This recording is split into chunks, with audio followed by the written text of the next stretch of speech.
హరీష్ రావుకు బీఆర్ఎస్ పగ్గాలట. ఈ చర్చ ఎప్పటి జరుగుతుంది, మనం చాలాసార్లు చెప్పినాం. హరీష్ రావుకు బీఆర్ఎస్ పగ్గాలు అనే మాట చాలా సంవత్సరాల నుంచి వినబడుతుంది. అయితే సరే, అధికారం కోల్పోయిన తర్వాత వాస్తవానికి అయితే బీఆర్ఎస్ పార్టీ మళ్ళొక్కసారి అధికారంలోకి వస్తే, క్లియర్గా వినండి ప్రేక్షకులంతా, బీఆర్ఎస్ పార్టీ మొన్న కాంగ్రెస్ కాకుండా బీఆర్ఎస్ మళ్ళీ అధికారంలోకి వస్తే హరీష్ రావును కేసీఆర్ అండ్ కేటీఆర్ బయటకు వచ్చేసేటోళ్ళు బీఆర్ఎస్లకి. కుళ్ళ ముచ్చట ఇది, ఖచ్చితమైన సమాచారం. ఎందుకంటే ఆయన చేసినటువంటి కథా కార్ఖాన వాళ్ళందరికీ తెలుసు. ఎన్ని రోజులున్నా ఈ ప్రమాదం అని చెప్పేసి కేటీఆర్ గమనించిండు. హరీష్ రావును బయట దోచేసో లేకపోతే ముఖ్యమంత్రి అయినాక ఈయన అసంతృప్తితో ఈయన బయటకు రావడం ఏదో జరిగేది. ఏది బీఆర్ఎస్ మళ్ళీ అధికారంలోకి వస్తే హరీష్ రావు ఈ పాటిగా బయట ఉన్నప్పుడు జల్దీ అధికారం కోల్పోవడం వల్ల ఇక వేరే దిక్కు లేక, వేరే పరిస్థితి లేక, ఇక ముఖ్యములు 4 ఎమ్మెల్యేలు ఆయన ఎంబడి ఉన్నారు కాబట్టి హరీష్ రావును ఏమనుకుంటా ఉంచుకోరు. కానీ ఇప్పుడు కొత్త దుకాణం తెరలేపారు. కవితను బయటకు పంపి హరీష్ రావును తిప్పివేయడం, హరీష్ రావు ఏదో రకంగా హరీష్ రావును బయటకు పంపించే ప్రయత్నాలు జరుగుతున్నాయి. అయితే కేటీఆర్, కేసీఆర్, హరీష్ రావు, కవిత వీళ్ళంతా 4 పిల్లర్స్ గా ఉన్న నేపథ్యంలో బీఆర్ఎస్ పార్టీ ఇంతకింతకు అసెంబ్లీ ఎన్నికలలో ఓడిపోయింది, ఎంపీ ఎన్నికలలో గుండు సున్నా, ఎమ్మెల్సీ ఎన్నికలలో పోటీ చేయలేదు. మళ్ళీ ఇప్పటికిప్పుడు ఎన్నికలు వస్తే మేమే వెళ్తామన్నారు. జూబ్లీ హిల్స్ అయితే ఇక కాంగ్రెస్ పార్టీ పర్ఫార్మెన్స్ కు రెఫరెండం అన్నారు. దాంట్లో జూబ్లీ హిల్స్ లో కాంగ్రెస్ గెలిస్తేనేమో రేవంత్ రెడ్డి మంచిగా పనిచేసినట్టే, హైడ్రా మంచుకున్నట్టే, ఓడిపోతే కాంగ్రెస్ పని అయిపోయినట్టే, రేవంత్ రెడ్డి ఓడిపోయినట్టే అని చెప్పేసి అన్నారు. కేటీఆర్ అన్నాడు, మరి బయట వాళ్ళు అన్నది కాదు, సవాల్ వేసిరెండు. ఆ సవాల్ వేసిన తర్వాత అసలు సంగతి చూస్తే అట్టర్ ఫ్లాప్ అయిపోయింది, అక్కడ ఓడిపోయారు. ఇప్పుడు మళ్ళీ 40 ఫిర్యాదులకు సంబంధించి మళ్ళీ అది ఎప్పటి నుంచి నడుస్తుంది కానీ ఇక్కడ చాలా కీలకమైన విషయం, హరీష్ రావుకు బీఆర్ఎస్ పగ్గాలు, పార్టీలో సీనియర్ల నుంచి పెరుగుతున్న ఒత్తిడి, కేటీఆర్ వెంట నడిస్తే అందరం మునగాల్సి వస్తుందని అభిప్రాయం. నాకు తెలిసి ఇది హరీష్ రావు యొక్క ప్లాన్ కూడా ఉంటుంది దీని వెనకాల. మీరు చాలా గమనించరు, హరీష్ రావు అనుచరులే చాలా మంది పోస్టులు పెట్టారు. ఇది పోస్టులు పెట్టడం లేకపోతే మెసేజ్ చేయడం, అన్నా నువ్వే పగ్గాలు తీసుకోవాలి, బీఆర్ఎస్ పార్టీ నువ్వే తీసుకోవాలి, ఇది కొంత చేపిస్తాడు ఆయన కూడా. వాస్తవానికి ఆ హరీష్ రావు ట్రబుల్ షూటర్ ఎట్లంటే, ట్రబుల్ షూటర్ కంటే ముందు ట్రబుల్ క్రియేటర్. తెలంగాణ సమాజం బాగా క్లియర్గా ఉండదు. Harish Rao firstly trouble creator, then trouble shooter. అంటే ఒక సమస్యను ఆయనే సృష్టించి సమస్యను ఆయనే సాల్వ్ చేసినట్టు యాక్టింగ్ చేసి ప్రజల మన్ననలు, కేసీఆర్ గారి మన్ననలు పొందే ప్రయత్నం మొదటి నుంచి చేస్తూనే ఉంటాడు. ఇక్కడ బీఆర్ఎస్ పార్టీలో ట్రబుల్ క్రియేట్ చేసినట్టు ఆయనే చేస్తాడు, సాల్వ్ చేసినట్టు ఆయనే చేస్తాడు, తద్వారా మంచి మార్కులు కొట్టేసే ప్రయత్నం. ఇక్కడ బీఆర్ఎస్ పార్టీని ట్రబుల్లోకి నెట్టేసి చాలా ఓడిపోయేలాగా చేసి మళ్ళీ తర్వాత గెలిపించడానికి ఈయనే ప్రయత్నం చేస్తున్నట్టు చేసి ఇట్లా చాలా విషయాలు చేసిండు. కవిత చెప్తున్న ముచ్చట్లు ఇవన్నీ మళ్ళీ మనం కాదు. వాస్తవానికి కవిత చెప్పేటి అన్ని హరీష్ రావు గురించి నిజాలే, కానీ కవిత అప్పుడెందుకు చెప్పలేదని ఒక ప్రశ్న మనం వస్తుంది. కాబట్టి చెప్తున్నాయి అని అయితే నిజాలే, ఇక అప్పుడెందుకు చెప్పలేదు ఇప్పుడెందుకు చెప్తున్నా వాళ్ళ మధ్యలో ఏం జరిగిందో కానీ ఆమెను ఏం సక్కంది కాదు, ఆమె కూడా మత్తుగా చేసిందని మనకు క్వశ్చన్లు వస్తాయి. ఇవే అడుగుతున్నాం కానీ మరి హరీష్ రావు చేసినాయి నిజాలే కదా అనే డిస్కషన్లకు మనం పోతాం. అయితే ఇక్కడ పార్టీ సీనియర్ల నుంచి పెరుగుతున్న ఒత్తిడిట, కేటీఆర్ వెంట నడిస్తే అందరం మునగాల్సి వస్తుందనే అభిప్రాయం, సిరిసిల్లలో మెజారిటీ పంచాయతీలను గెలిపించలేకపోయారనే వాదన, విపక్షంలో ఉన్న సిద్దిపేటలో హరీష్ రావు చెత్త ఆటారని. అబ్బా అబ్బా అబ్బా అబ్బా ఏం రాపించినవి అన్న, జబర్దస్తుంది కదా. మీకు అసలు విషయం చెప్తున్నారు, మీకు చాలా మంది తెలియదు. ఏమైనా బయట out of the box Siddipet బయట ప్రేక్షకులు ఎవరైనా చూస్తుంటే, సిద్దిపేటలకు అయితే క్లియర్గా తెలుసు, వాళ్ళకి కొత్త చెప్పాల్సిన అవసరం లేదు. రాష్ట్ర వ్యాప్తంగా బయట ఉన్న ప్రేక్షకులు చూస్తున్నట్టయితే పంచాయతీ ఎన్నికలకు సంబంధించి ఫలితాల విషయం చిన్న డిస్కషన్ చేస్తా, ఎక్కువ టైం తీసుకోను. బీఆర్ఎస్ పార్టీ హరీష్ రావు మస్తు గెలిచిండు స్థానాలని మీరు అనుకుంటారు కదా, ఏంది 91 స్థానాలు.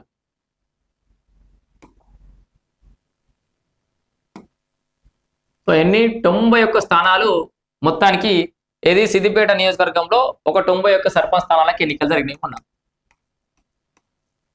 దాంట్లోకి వెళ్ళి ఒక 75 బీఆర్ఎస్ అని రాసుకూరు అని ఎందుకంటున్నా అంటే క్లియర్గా చెప్తున్నారు. దానికి వెళ్ళి ఇతరులు చాలా మంది గెలిచిరు. ఇతరులు ఆ మిగిలిన వాళ్ళు కాంగ్రెస్ ఒక 10 సర్పంచ్లు గెలుచుకుంది, బీజేపీ మంచిగా గెలుచుకుంది. అయితే ఇక్కడ బీఆర్ఎస్ పార్టీలో ఏం జరిగింది, గతంలో ఎన్నో లేని విధంగా హరీష్ రావు చెప్తే కూడా చాలా మంది ఇల్లే బీఆర్ఎస్ పార్టీ నుంచే 1, 2, 3 ఒక్కొక్క గ్రామం నుంచి 2-3 పోటీ చేశారు.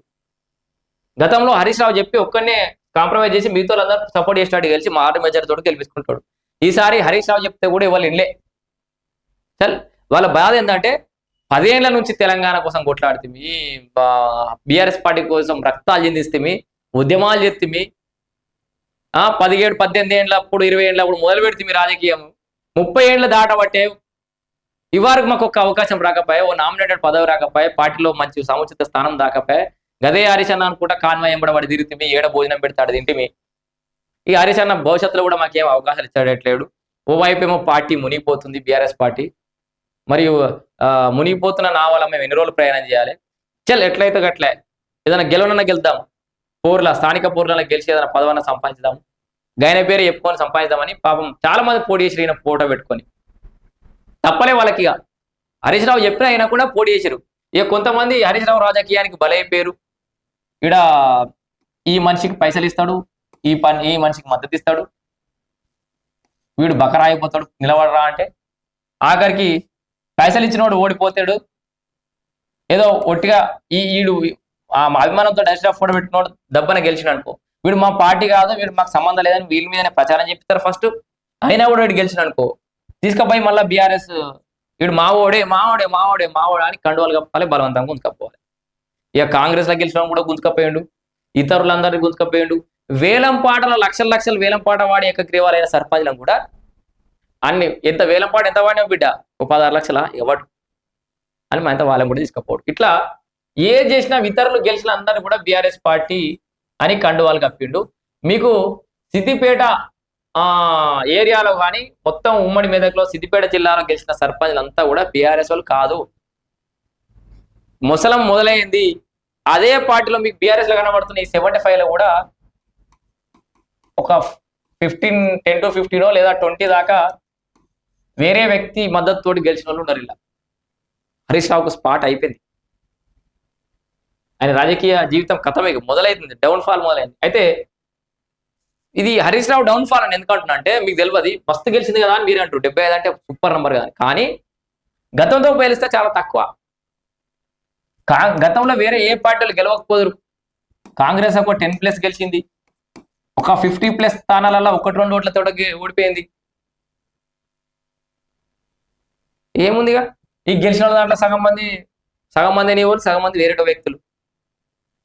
గతంతో పోలిస్తే బీఆర్ఎస్ పార్టీ హరీష్ రావు ప్రభ తగ్గింది అనడానికి రీజన్స్ ఇది. సర్పంచ్ ఇట్లా ఒక్క రోజు ర్యాలీ తీసి ఎమ్మెల్యే గెలిచిన చరిత్ర నుంచి సర్పంచ్ ఎన్నికలకు మొత్తం ఈయనే మకాం వేసి వాని దగ్గరకు పోయి వీని దగ్గరకు పోయి నానా కష్టాలు పడి గెలిచిన తర్వాత రిజల్ట్ వచ్చేటప్పుడు 3 విడతలు వచ్చేదాకా క్యాంప్ ఆఫీసులో కూర్చుండి వాని పట్టుకరారా వీని పట్టుకరారా, వాని పోనీ ఎగుర్రో వీని పోనీ ఎగుర్రో, బస్సులు పంపుడు, బస్సులే వేసుకురారు అంతకంత వార్డు మెంబర్ని సర్పంచ్ని ఊళ్ళో పెద్ద మాట్లాడడం అంటే ఆయన వేసుకున్నారు బస్సు అని బస్సులు పంపుడు. ఇదంతా దుకాణం నడుస్తుంది సిద్దిపేటలో, మీకు అందరికి చెప్తున్నా తెలవాలని. సో ఇట్లా విపక్షంలో ఉన్న సిద్దిపేటలో హరీష్ రావు సత్తా చాటను పొగడుతున్నట్ట. పార్టీ పగ్గాలు తీసుకోవడానికి ఇదే సరైన సమయాన్ని వ్యాఖ్య, బీఆర్ఎస్ ఎల్పీ సమావేశం వాయిదా, ప్రకటనతో ఊపందుకున్న ప్రచారం.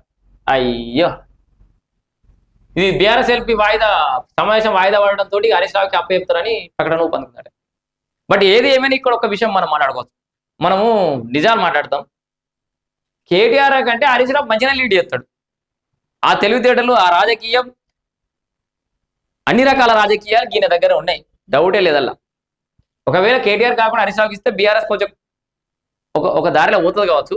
కానీ మరి దాన్ని మొత్తం దొక్కేసి ఆయన ఆరా కనిపించేటట్టు ఆయనే కనబడ్డట్టు చేస్తాడా, ఏం చేస్తాడో తర్వాత దాని ఫ్లేవర్ చంపేస్తాడా ఉంచుతాడో తెలియదు. కానీ ఈయన ఎందుకంటే పాపం ఏం తెలుస్తుందో ఏం మాట్లాడుతుందో అర్థం అవుతలేదు మరి కేటీఆర్.